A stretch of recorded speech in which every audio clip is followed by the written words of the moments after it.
Once upon a time, in a world full of color and creativity, lived a little girl named Wyldstyle.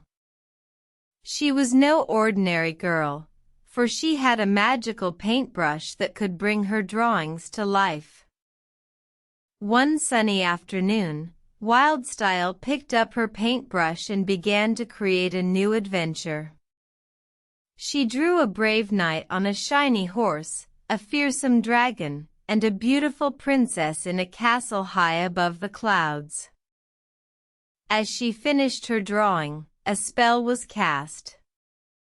The knight, the dragon, and the princess all came to life and thanked Wyldstyle for bringing them to this world. They were excited to embark on their new adventure together.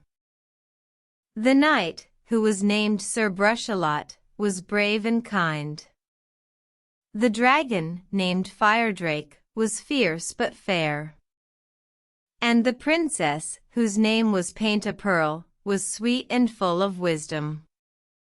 Together, they set off on a quest to find the golden apple, a magical fruit that would bring happiness and peace to their world. They faced many challenges, but Wyldstyle's drawings always came to their aid, helping them overcome every obstacle. One day, they reached the golden apple tree, but a wicked sorcerer stood in their way. With a mighty roar, the sorcerer attempted to stop them, but the brave knight Sir Brushalot fought bravely, and with Wyldstyle's help, they defeated the sorcerer. Finally, they reached the golden apple tree, and Paint-a-Pearl plucked the fruit.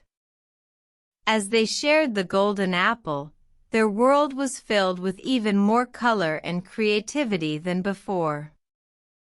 Wyldstyle, Sir Brushalot, Firedrake, and Paint-a-Pearl lived happily ever after, creating new adventures and spreading joy to their world. And every night, as they drifted off to sleep, they would dream of the wonders that awaited them in the morning. The end.